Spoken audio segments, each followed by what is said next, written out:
Welcome to சுடர் கருணை பிரகாசம் சேனல்.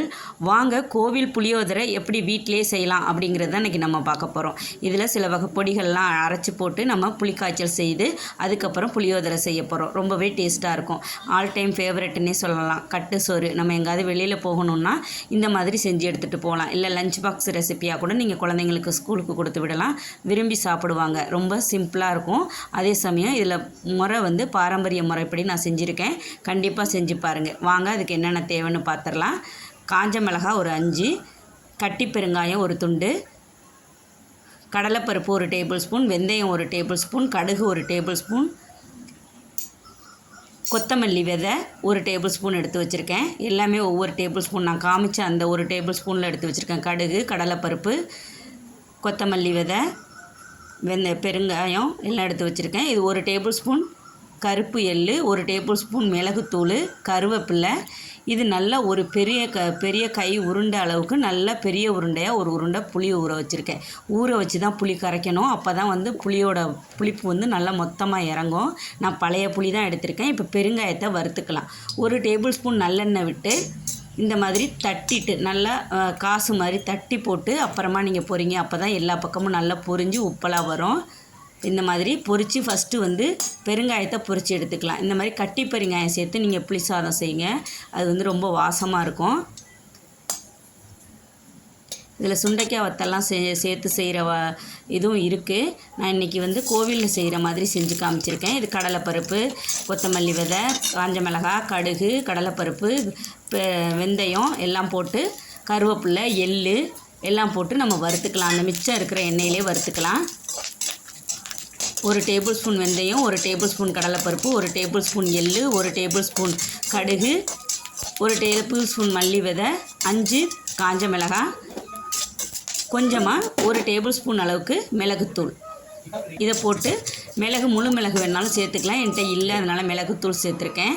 இதை நல்லா ஆற வச்சுட்டு மிக்ஸி ஜாரில் இந்த மாதிரி பொடி பண்ணி எடுத்துகிட்டு வந்துடுங்க. இது நல்லாயிருக்கும். நம்ம இந்த பொடி தான் இந்த புளிசாதத்துக்கு நல்ல ஒரு வாசனையை கொடுக்கும். இப்போ 1/4 லிட்டருக்கும் கம்மியாகவே நான் நல்லெண்ணெய் ஊற்றிருக்கேன். நான் நல்லா பல்காக செஞ்சு வச்சுக்கிறதுக்காக கூட செய்ய போகிறேன். இப்போ நல்லெண்ணெயை ஊற்றி நல்லா சூடு வந்ததுக்கு அப்புறமா கடுகு சேர்த்துக்கலாம். 1/2 டீஸ்பூன் கடுகு, 1/2 டீஸ்பூன் கடலைப்பருப்பு, 1/2 டீஸ்பூன் உளுந்து. இது எல்லாம் நல்லா பொரிஞ்சு வந்ததுக்கப்புறமா நான் ஒரு 175 கிராம் அளவுக்கு வேர்க்கடலை, பச்சை வேர்க்கடலை சேருங்க. வறுத்த வேர்க்கடலை சேர்க்காதீங்க. அதில் உப்பு இருக்கும், மண் இருக்கும். மண்ணில் வறுத்துருப்பாங்க. நான் ஒரு 1/2 கப் அளவுக்கு கடலைப்பருப்பு வேர்க்கடலை சேர்த்துருக்கேன். இதையும் நல்லா பச்சை வேர்க்கடலையாக சேர்த்துக்கோங்க. அப்போ தான் நல்லாயிருக்கும். இப்போ காஞ்ச மிளகாய் 10 காஞ்ச மிளகாய், குண்டு மிளகாய் சேர்த்துருக்கேன். ஏற்கனவே நம்ம மசாலாவில் போட்டு அரைச்சிருக்கோம், மிளகுத்தூள் மிளகாலாம் போட்டு. இப்போ தாராளமாக நல்லா ஒரு கைப்பிடி அளவுக்கு கருவேப்பிலை, இது எல்லாம் போட்டு நல்லா பொரிய விட்டுக்கோங்க. நல்லா பொரியணும். இந்த வேர்க்கடலை அந்த எண்ணெயிலே நல்லா பொரிஞ்சிடணும். இப்போ நம்ம பொடிச்சு வச்சுருக்க அந்த மசாலா பொடியை இதில் சேர்த்துக்கலாம். புளியோதரைக்குன்னே உள்ள இந்த மசாலா பொடி இது இடித்து வச்சுக்கிட்டோன்னா கூட நம்ம அப்போக்கப்போ புளிக்காய்ச்சல் செஞ்சு நம்ம செஞ்சுக்கலாம். அந்த புளி சாதம் இந்த மாதிரி ஒரு தடவை புளி சாதம் செஞ்சு பாருங்கள். திரும்ப திரும்ப உங்கள் வீட்டில் செய்ய சொல்லி கேட்பாங்க. இப்போ மஞ்சத்தூள் 1 டீஸ்பூன் சேர்த்துக்கலாம். சேர்த்துட்டு நல்லெண்ணெய்ங்கிறதுனால, சுத்தமான நல்லெண்ணெய்ங்கிறதுனால இந்த மாதிரி நல்லா பொங்கி வருது. இப்போ நல்லா புளியை 3 தடவை கரைக்கணும். ஒரே தடவையாக கரைக்காமல் 3 தடவை கரைச்சி இந்த மாதிரி நான் எடுத்து வச்சுருக்கேன். திக்காக வச்சுக்கோங்க. மேக்ஸிமம் நான் நிறையா செய்கிறதுனால கொஞ்சம் நிறையா புளி கரைச்சி வச்சுருக்கேன். இப்போ ஃபஸ்ட்டு புளி காய்ச்சலை ஊற்றிட்டு கொஞ்சமாக உப்பு போட்டுக்கலாம்.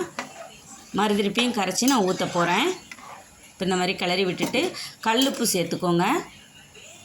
நல்லா ஒரு 1/2 கைப்பிடி அளவுக்கு உப்பு சேர்த்துருக்கேன் நான், கல்லுப்பு. இப்போ மிச்சம் இருக்கிற புளியையும் நல்லா கரைச்சிட்டு இந்த மாதிரி சேருங்க. இந்த மாதிரி நல்லா கரைச்சிட்டு நல்லா 1 தடவை 2 தடவைக்கு மேலே நல்லா கரைச்சிட்டு நீங்கள் புளியை சேர்த்திங்கன்னா தான் அந்த புளி காய்ச்சல் நல்லாயிருக்கும், புளிப்பாக இருக்கும். நல்லா இந்த மாதிரி கலந்து விட்டுட்டு உப்பு செக் பண்ணிக்கோங்க. பத்தலைன்னா இன்னும் கொஞ்சம் போட்டுக்கோங்க.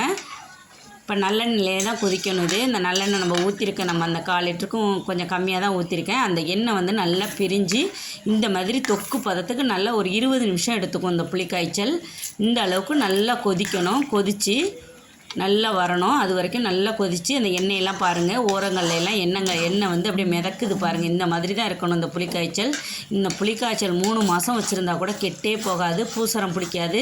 நீங்கள் நல்லா தண்ணி தண்டாமல், கையில் எல்லாம் தண்ணி தண்டாமல் நீங்கள் இதில் தேவையானப்போ எடுத்து சூடு பண்ணி நீங்கள் சாதத்தில் போட்டு கிளறிக்கலாம், கெட்டே போகாது. 6 மாதம் 3 மாதம்லாம் வச்சுக்க வேண்டியதில்லை, நமக்கு வீட்டில் சரியாக போயிடும். அட்லீஸ்ட் நம்ம 1 மந்த்துக்கு தேவையானதை இந்த மாதிரி செஞ்சு வச்சுட்டோன்னா காலைல ஸ்கூலுக்கு போகிறப்போ, ஆஃபீஸ் போகிறவங்களுக்கெல்லாம் புளி சாதம் வேணும்னா இந்த மாதிரி கட்டி கொடுக்கலாம்.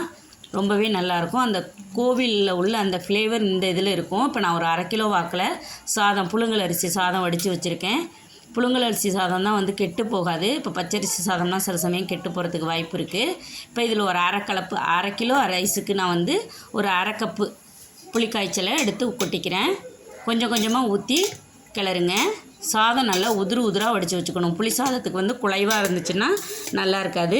சாதத்தை எடுத்து ஒரு சட்டியில் போட்டு ஆற வச்சுருங்க. இந்த மாதிரி அகலமான பாத்திரத்தில் போட்டு எப்போதுமே புளி சாதம் கிளறணும்.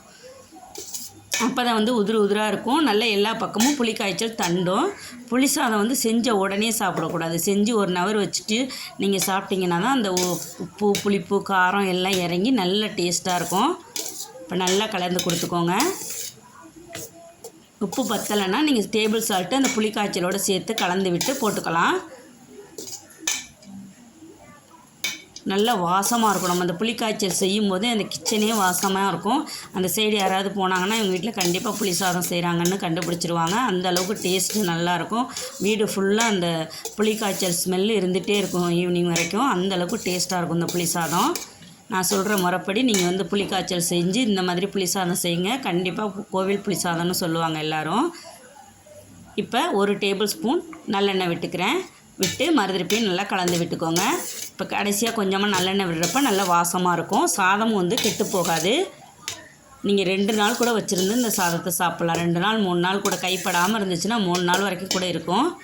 நல்லா இந்த மாதிரி அமுக்கி மூடி வச்சிடணும். கட்டு சோறுனாலே இந்த மாதிரி அமுக்கி மூடி வச்சிடணும். இதுக்கு எள்ளு தொகையல் தான் ரொம்ப நல்லாயிருக்கும். எள்ளு தொகையல் இது உளுந்து தொகையல், கருவடக தொகையல் எது வேணாலும் வச்சுக்கலாம். இப்போ ரெடி ஆயிடுச்சு கோவில் புளி சாதம். நீங்களும் இந்த மாதிரி செஞ்சு பாருங்கள். நீங்கள் கோயிலுக்கெல்லாம் போகிறப்போ சாப்பிட்ருக்க அதே டேஸ்ட்டில் இந்த புளி சாதம் இருக்கும். நான் செஞ்சுருக்கேன்.